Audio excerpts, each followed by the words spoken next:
Assalamualaikum warahmatullahi wabarakatuh.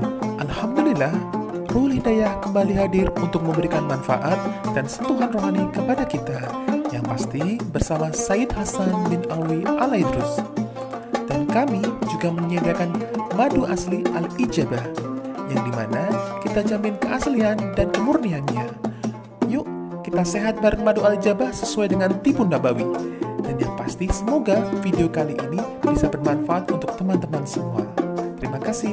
Wassalamualaikum warahmatullahi wabarakatuh. Assalamualaikum warahmatullahi wabarakatuh. Alhamdulillahirrabbilalamin. Wassalatu wassalamu ala sayyidil mursalin Sayyidina Muhammad wa ala alihi wa sahbihi ajma'in. Amma ba'du. Pada pertemuan yang lalu kita telah membahas tentang nasab Sayyidatuna Khadijatul Kubra dan juga tahun kelahiran beliau serta pernikahan beliau sebelum dengan Nabi Muhammad SAW.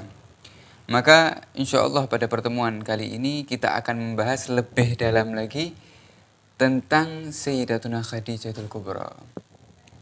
Beliau radhiyallahu anhu adalah seorang wanita yang tegas, wanita yang mulia, wanita yang cerdas, serta wanita yang tumbuh dari keluarga yang mulia dan terkenal.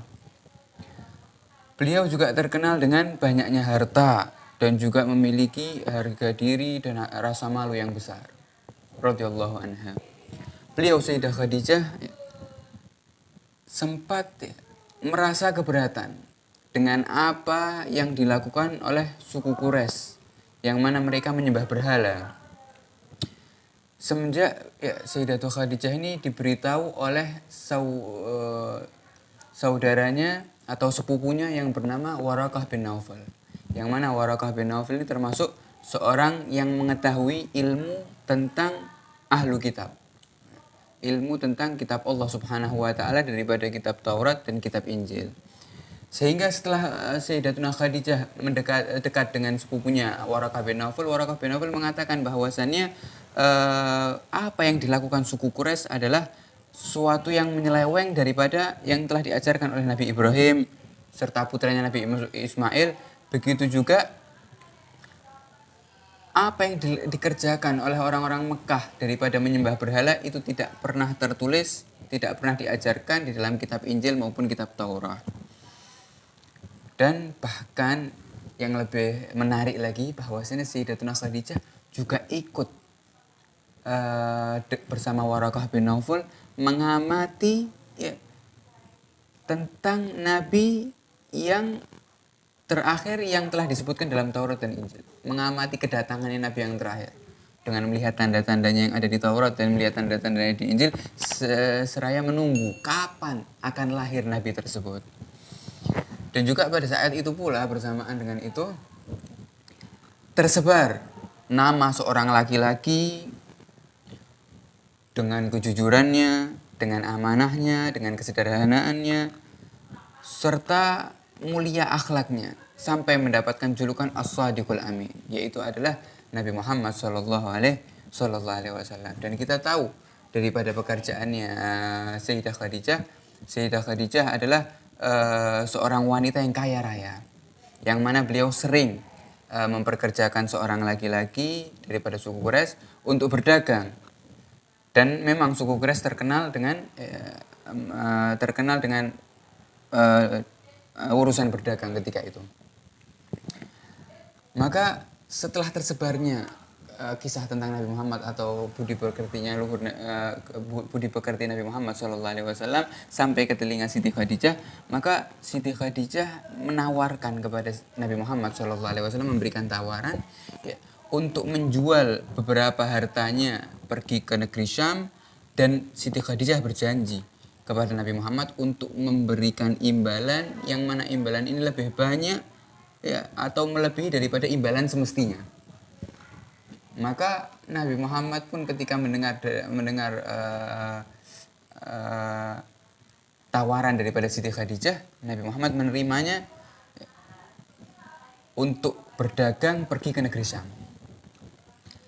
Akan tetapi Sayyidah Khadijah tidak berhenti sampai situ.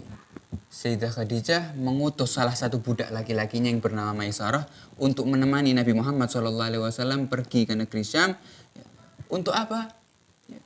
Untuk seraya mengatakan Siti Khadijah kepada Maisarah, wahai Maisarah, perhatikanlah apa yang akan terjadi selama perjalananmu bersama Nabi Muhammad SAW ke negeri Syam. Sehingga Siti Khadijah ingin mengetahui lebih detail lagi, ingin mengetahui lebih dalam lagi tentang akhlak dan budi pekerti Nabi Muhammad SAW.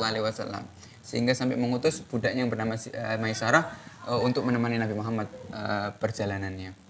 Maka berangkatlah Nabi Muhammad SAW dengan Maisarah. Kemudian mulai dari awal perjalanan Maisarah mulai mengamati gerak-geriknya Nabi Muhammad SAW untuk mengabarkannya nanti kepada Siti Khadijah.